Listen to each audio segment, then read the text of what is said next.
जय हिंद, नमस्कार। मैं मोहन पाठक और बात करेंगे फिर से वही पहलगाम पर कि पहलगाम की जो घटना थी वो अचानक तो नहीं हुई। उसके पीछे किसी का बड़ा हाथ था। अभी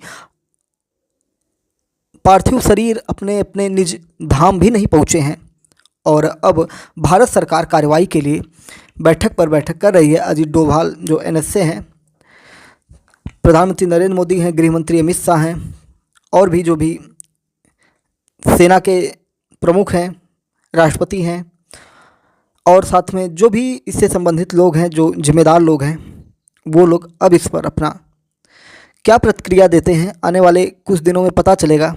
लेकिन जो मीडिया में बातें चल रही हैं या और भी चीज़ें हैं, जो इसके एक्सपर्ट हैं, उन लोगों की अगर हम सुने तो कुछ ऐसा होने वाला है जो शायद पाकिस्तान आने वाले समय में उसकी कई पुश्तें भूल ना पाए।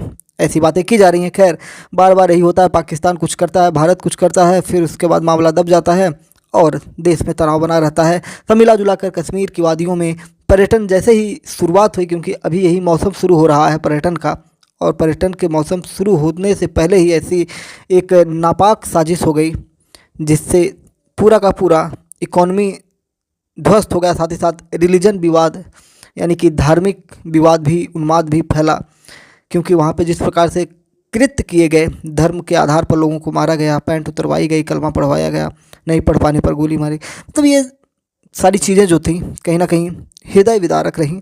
और एमपीएस हिंदी ने इस पर बहुत सारे फुटेज वहाँ पर हमने लगाए हुए हैं, शॉर्ट सेक्शन में आप जाकर देख सकते हैं। पाकिस्तान ये साजिश रच रहा था और इस बात को सब लोग कह रहे हैं। लश्कर ए तैयबा के डिप्टी चीफ सैफुल्लाह कसूरी ने माला कांड में कश्मीर पर कब्जे की धमकी दी थी। खुफिया एजेंसियों के मुताबिक यह साजिश आईएसआई और पाकिस्तानी सेना की मदद से 4 महीने से चल रही थी। एक सभा में आतंकी संगठनों ने हथियारों का प्रदर्शन कर डर फैलाने की कोशिश भी की थी। पाकिस्तान से एक बार फिर आतंकवाद की साजिश का खुलासा हुआ है। आतंकी लश्कर तैयबा पिछले 4 महीनों में जम्मू कश्मीर में ये घटनाओं को अंजाम देने की योजना बना रहे थे। संगठन के डिप्टी चीफ जो है सैफुल्लाह कसूरी ने खैबर पख्तूनवा के मालाकंड इलाके में एक सभा में भारत के खिलाफ जहर उगला था और उसने कहा था कि 2 फरवरी 2026 तक कश्मीर पर वो कब्जा कर लेगा। खुफिया एजेंसियों का कहना है कि इस साजिश में पाकिस्तान की खुफिया एजेंसी आईएसआई और फ़ौज के बड़े अधिकारी भी शामिल हैं। आपको बता दें कि पिछले दिनों हमने चर्चा किया था और आपने न्यूज़ में भी देखा रहा होगा कि पाकिस्तान के एक कोने पे जो कश्मीर का इलाका है वहाँ पे सीज फायर का उल्लंघन किया जाता है। जानते हैं सीज फायर कब किया जाता है? जब सीज फायर होता है तो उसी के आड़ में आतंकियों को भारत में घुसाया जाता है और उसी समय ऐसे लोग आए होंगे। भारतीय सेना भी जो उसके प्रमुख हैं, उन लोगों ने भी आशंका जताई थी कि कुछ बड़े घटना को अंजाम दिया जा सकता है, लेकिन इस प्रकार की घटना का अंजाम दिया जाए ऐसा कोई एक्सपेक्टेड नहीं था।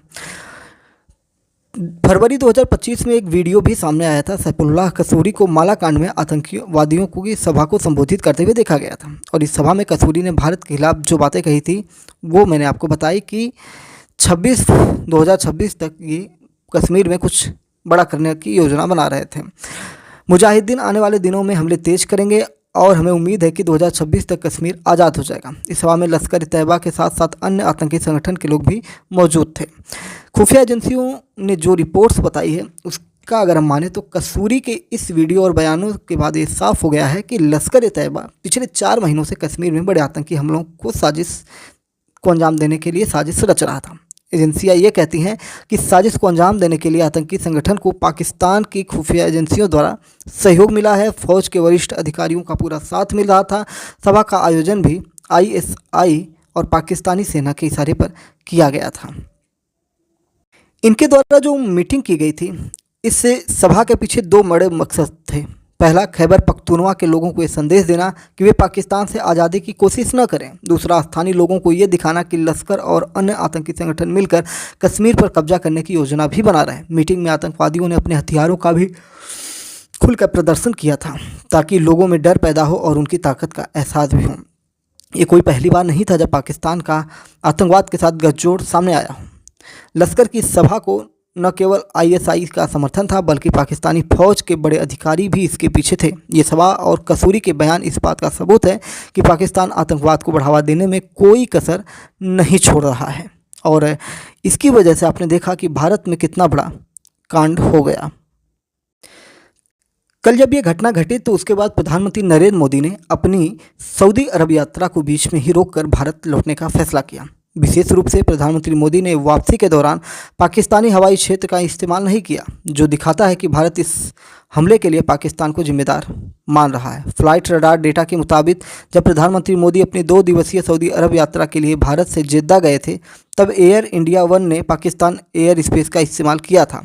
यह समान प्रक्रिया थी क्योंकि यह रास्ता समय और ईंधन की दृष्टि से सबसे छोटा और कुशल है। पहलगाम में मंगलवार को जब यह घटना को अंजाम दिया गया तो 26 लोगों की जिस प्रकार से हानि हुई, प्रधानमंत्री मोदी ने तुरंत भारत लौटने का फैसला कर लिया।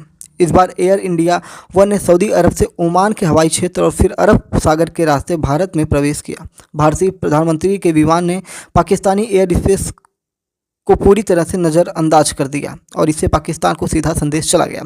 रास्ता बदलना एक सुनियोजित कदम माना जा रहा है, जो भारत की ओर से पाकिस्तान को सीधा संदेश था कि बेटा अब न छोड़ेंगे। विश्लेषक लोग यही मान रहे हैं कि प्रधानमंत्री मोदी का प्लेन सऊदी अरब से लौटते समय पाकिस्तानी एयरबेस से बचा। ये बढ़ती सुरक्षा चिंताओं और भारत के रुख को दिखाता है कि वह आतंकवाद के खिलाफ पाकिस्तान को जिम्मेदार ठहरा रहा है। आपको यहाँ चित्र के माध्यम से हमने दिखाया भी है, आप लगातार देख रहे होंगे कि कैसे दोनों का रास्ता, एक छोटा रास्ता और एक बड़ा रास्ता आपको दिखाई दे रहा होगा। पहलगाम में जो हमला हुआ है, इस हमले की जिम्मेदारी द रेसिस्टेंस फ्रंट यानी कि टीआरएफ ने ली है, जिसे पाकिस्तान समर्थित लश्कर ए तैयबा LET से जोड़ा जाता है। इस हमले को 2019 के पुलवामा हमले के बाद कश्मीर में सबसे घातक हमला बताया जा रहा है। पीएम मोदी ने हमले की कड़ी निंदा करते हुए आतंकियों को सजा देने का वादा किया है। दिल्ली लौटते ही उन्होंने राष्ट्रीय सुरक्षा सलाहकार अजीत डोभाल, विदेश मंत्री एस जयशंकर और विदेश सचिव विक्रम मिस्री के साथ आपात बैठक भी की थी। कल जो घटना घटी थी इसकी तुलना 7 अक्टूबर 2023 को इजराइल में हमास के हमले से की जा रही है, क्योंकि वहाँ भी निहत्थे लोगों को मारा गया था, जिसमें 1200 लोग मारे गए थे। आतंकियों ने वही तरीका अपनाया, अचानक आए, पहले पर्यटकों का धर्म पूछा और फिर अंधाधुंध गोलीबारी शुरू कर दी। कुछ लोगों को AK-47 से निशाना बनाया गया, जबकि कुछ पर दूर से स्नाइपर जैसी फायरिंग की गई। आतंकियों ने हेलमेट माउंटेड बॉडी कैमरों का इस्तेमाल कर हमले को रिकॉर्ड भी किया है। हमले की क्रूरता इस बात से जाहिर होती है कि आतंकियों ने हिंदू पर्यटकों को चुन कर निशाना बनाया। उसने जबरन कलमा पढ़वाने की कोशिश की और न मानने वालों को गोली मार दी। कई पीड़ितों की मौत ज़्यादा खून बहने से हुई। इस हमले की जिम्मेदारी लश्कर ए तैयबा से जुड़े संगठन द रेजिस्टेंस ने ली, जिसके पीछे पाकिस्तानी सेना और ISIS का हाथ है। POK में हमास और आतंकियों की साजिश का बीज इस साल की शुरुआत में ही बो दिया गया था। हमने आपको बताया कि 5 फरवरी 2025 को POK के रावलकोट में Kashmiri solidarity and Al Aqsa flood conference के नाम से एक बैठक जारी हुई थी, जिसमें लश्कर ए तैयबा, जैश ए मोहम्मद और हमास के सदस्य शामिल थे। इस आयोजन का मकसद जम्मू कश्मीर में ऐसी अवैध गतिविधियों को बढ़ाना और स्थानीय लोगों को भारत के खिलाफ भड़काने की साजिश थी। अब देखने वाली बात होगी कि भारत सरकार, भारत की खुफिया एजेंसियाँ, भारतीय सेना क्या करने वाली है और किस प्रकार से जवाब देने वाली है। धैर्य बनाए रखिए, सरकार कुछ ना कुछ बड़ा कदम उठाएगी। और जो लोग विरोध कर रहे हैं, हमने एक पोस्ट पढ़ा एक महानुभाव का, जिसमें ये लिखा था कि 56 इंच की छाती नहीं 100 इंच की छाती है। एक व्यक्ति ने हमको भी कमेंट किया था। तो इससे आपकी मानसिकता जाहिर होती है कि आप देश के साथ नहीं हैं, आप एक पर्टिकुलर राजनीतिक पार्टी के साथ हैं। जब देश की बात हो, मैंने कल ही जब लेक्चर लिया था, करीब 1 घंटे का लेक्चर था, उस लेक्चर में सारी डिटेल से हम अपडेट दे रहे थे कि अभी क्या क्या घटनाक्रम घट रहे हैं।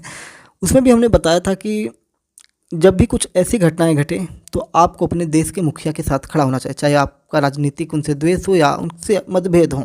लेकिन जब मुल्क पर, देश पर कोई परेशानी आए तो उसमें देश के मुखिया के साथ जब आप खड़े रहते हैं तो देश मजबूत स्थिति में होता है और वो एक्शन लेने में भी मजबूती से आगे बढ़ता है। लेकिन अगर आप हास्यास्पद कार्य करेंगे तो उससे देश कमज़ोर होता है, और कमज़ोर करना चाहते हैं तो करिए, लेकिन देश कमज़ोर होने वाला नहीं है, ना झुका है ना झुकेगा। जय नमस्कार, भारत माता की जय।